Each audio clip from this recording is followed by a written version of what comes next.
What's going on, Falcons fans? Logan here. Before we begin today's episode of Rise Up Rundown, I wanted to go over something that I feel is going to excite every single one of you, but it starts out with a huge thank you for the Spider at Comics channel that I have, where I release all my digital comics with all the music and the sound effects, and it's basically kind of like a stop motion. I wanted to say thank you because while it might not have a lot of subscribers at the moment, it is going up, and the views and the ratings for each comic and trailer that comes out has been amazing, and it shows that I feel you guys really like what is being put on that channel, and that channel is still what I'm really trying to work towards in the future. I'm still trying to make those characters come to life in some sort of way, whether it be in movies or in video games or some sort of animation of any kind. But I'm happy that you all are liking whatever is getting posted there, and there is more content coming out.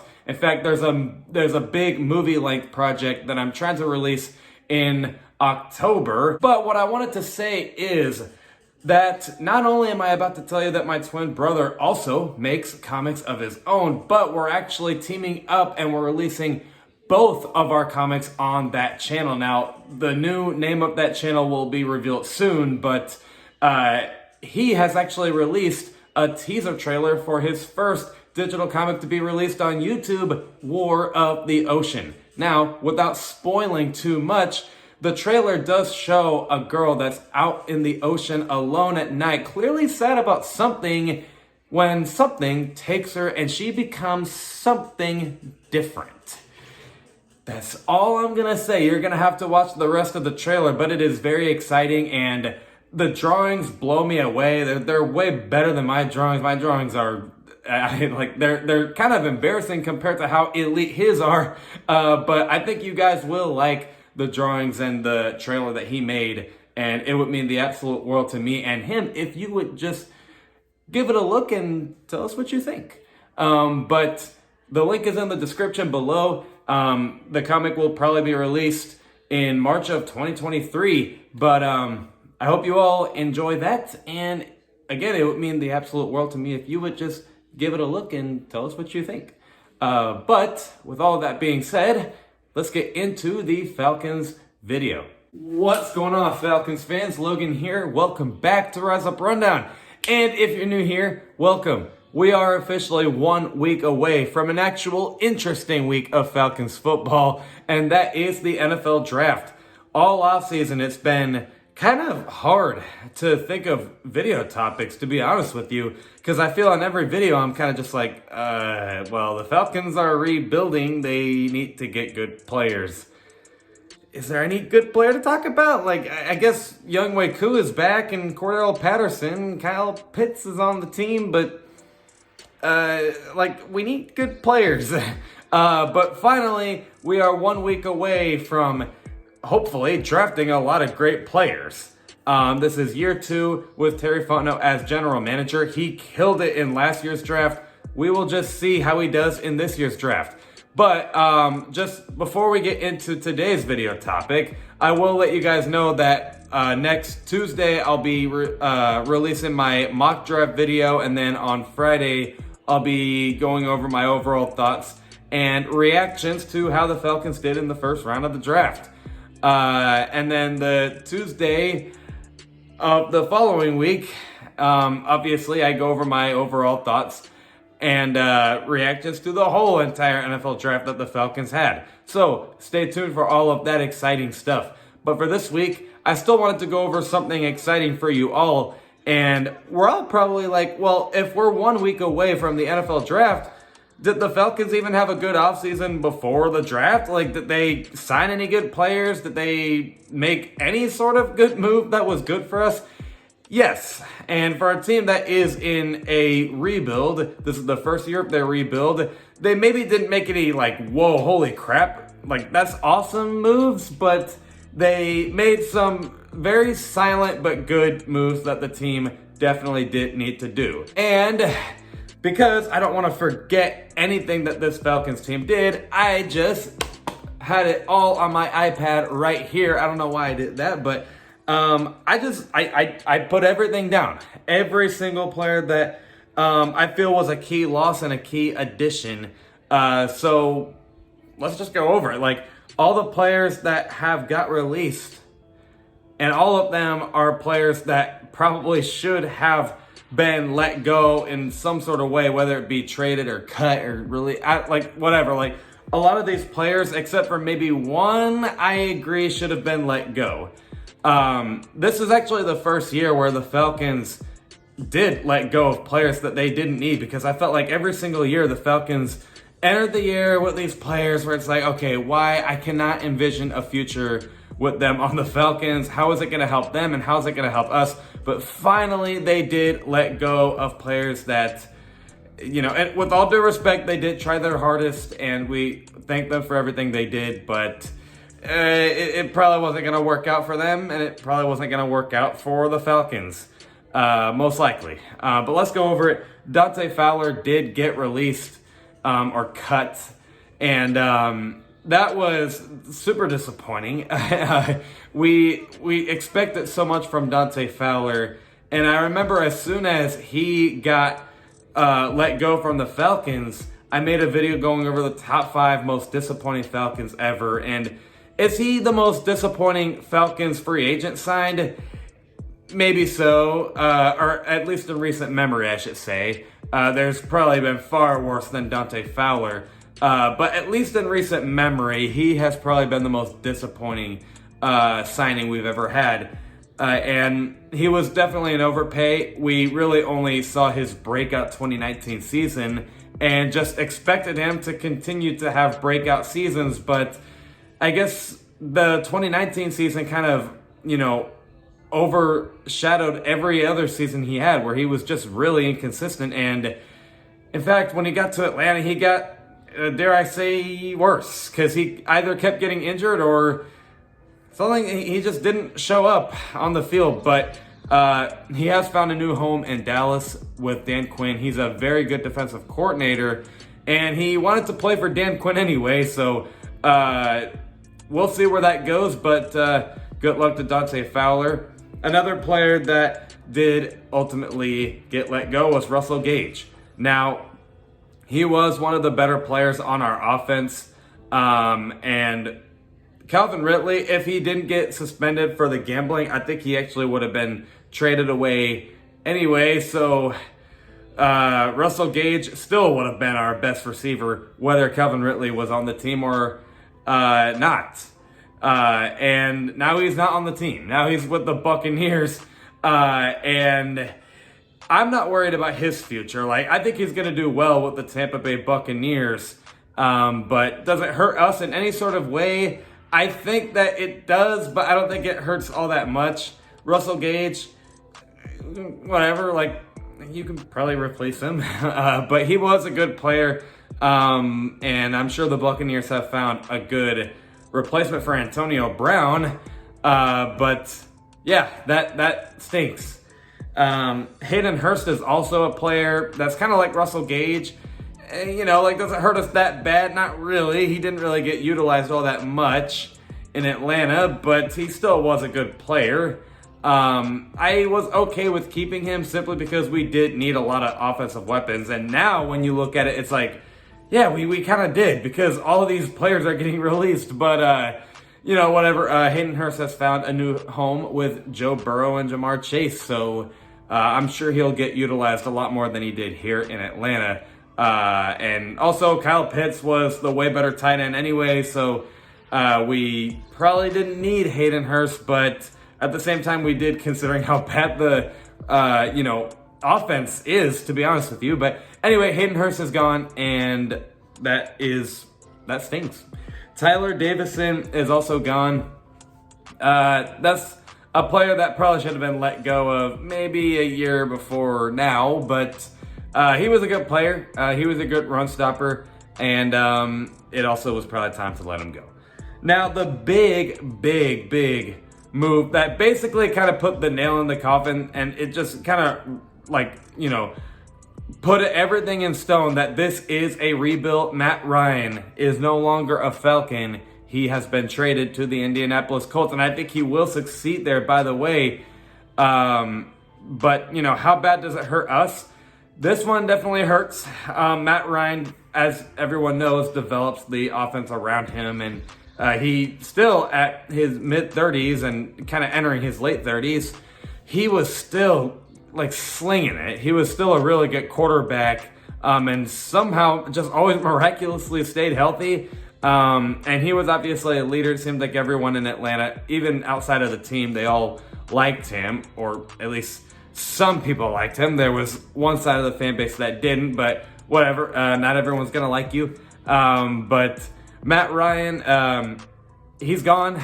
So the whole win now thing with Matt Ryan is officially dead. Now, for me personally, I'm not trying to, throw out something that sounds disrespectful to the greatest Falcons quarterback of all time, maybe the greatest Falcon of all time in general, but I honestly think that was the right thing to do. I just didn't really agree with the win now window for Matt Ryan because, if you haven't been here for a while, my stance on winning now with Matt Ryan was, we've seen this before where they try to build a really good team around a veteran quarterback to where, when they're building the team, the quarterback might be great, but then by the time they build that elite team, that's when the quarterback is, he's starting to get super old and he's not great. Like with the Saints, it's great that they built a great team, but Drew Brees, every time they entered the playoffs, Drew Brees was just holding them back. And the Steelers, they built a great team, awesome, but Big Ben was holding them back. And I just felt if you're trying to get with how far this team has to go, if you're looking at building a team and winning now with Matt Ryan, it's a lot to ask for to build that great team within 2 to 3 years, and Matt Ryan is still playing at the same level he is now. I don't think so. Maybe, but I don't see it. So I think that was the right thing to do, but it is going to hurt us because we're going to have to find a new quarterback, and it is really hard to replace greatness. In fact, I would argue that you can't even do that. You have to find something completely new. And that's not going to be easy for the Falcons. So it'll be hard, but it's possible to find a new guy at quarterback. So we'll see what happens. And then the last player, I don't really agree that they should have had him go, was Foye Oluokun. I know they tried to keep him, but I think they should have tried to find a way to trade Deion Jones away because I just don't think he's the same Deion Jones. And I think Foye Oluokun was the way better linebacker. I would have tried to find a way to trade him away because I don't even think the Falcons were trying to get rid of him. I mean, maybe there were some talks that, that has just not been revealed to the public and nobody knew about it. But as what it looks like, it seems like they didn't even want to trade away Deion Jones. And I think they should have. They let the wrong linebacker go. Now, best of luck to Foye Oluokun in Jacksonville, but man, I really think he should have stayed. But those are all the key losses for the Falcons. But what about some key additions? Before we get into the players that have been added, I think it is important to go over Ryan Pace, who is, now the senior personnel executive for the Falcons. We didn't really expect a whole lot from him in year one, considering that this team is in a rebuild mode and, they don't have a lot of money and they had to release a lot of their superstars. They're probably not going to build this super team right away. So we weren't expecting a whole lot from him. And a lot of the players that Ryan Pace got are basically Bears players and some Titans players for Arthur Smith's sake.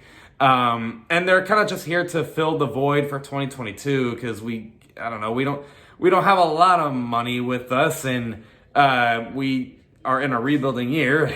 We have to fill the void.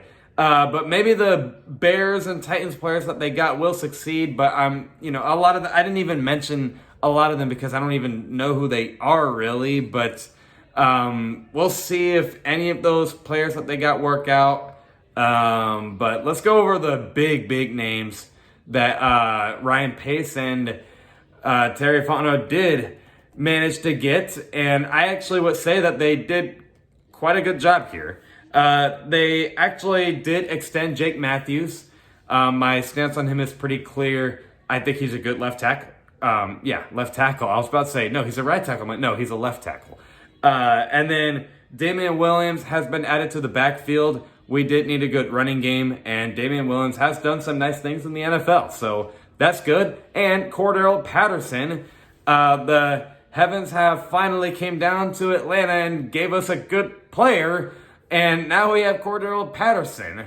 That was probably a really weird analogy, but yes, Cordell Patterson is back on this team, and that is super exciting, and I'm super excited to see where that goes. So I guess you could say the running game is fixed with Damien Williams and Cordell Patterson and Arthur Smith of all coaches calling the plays, but we'll see. We'll see where that goes, but I'm excited. Lorenzo Carter has been added to the team. We needed that. He's a good player and a former Georgia Bulldog, so maybe playing in Atlanta and the state of Georgia again is motivating for him. We'll see, but yeah, that was much needed. And then, of course, Marcus Mariota has been added at quarterback. Now, judging off of the intros that I make in my videos lately, I seem to always make fun of him, admittedly. So, kind of tells you how high I am on him, or not so high I am on him. I'm not expecting a whole lot, but he did, to be fair, turn his career around a little bit with the Raiders, so you never know. We'll see where that goes, but I'm not expecting a whole lot. I think he's just a bridge quarterback, and the Falcons will probably either get a quarterback this year or next year. I just basically don't think Marcus Mariota is going to stay for that long, is all I'm trying to say. But Arthur Smith has worked with him before, and Arthur Smith, I made a video about it, but he has turned the careers of some players around in the NFL, like Cordell Patterson and Derrick Henry. So we'll see. Tate has been here to replace Russell Gage. Now, is he as good of a player as Russell Gage? Not really, but he is an interesting player. So he doesn't have Matt Ryan to develop him at quarterback, and that does kind of concern me, but maybe he'll do some good things for us. Besides, it's not like there's a lot of other receivers to throw it to anyway, so Tate might get some reps at receiver, and maybe he'll have a good home here in Atlanta. And then the two final big news here. The first one has to do with the corner situation. Isaiah Oliver has been re-signed, and he actually played really well with Dean Pease last year. Now, I am still a little lower on Isaiah Oliver because, to be fair, he hasn't even played good in the NFL for half a year. It was like the very beginning of the season, then he got injured, and everyone's kind of expecting him to do good again, and I'm like, whoa, hold on.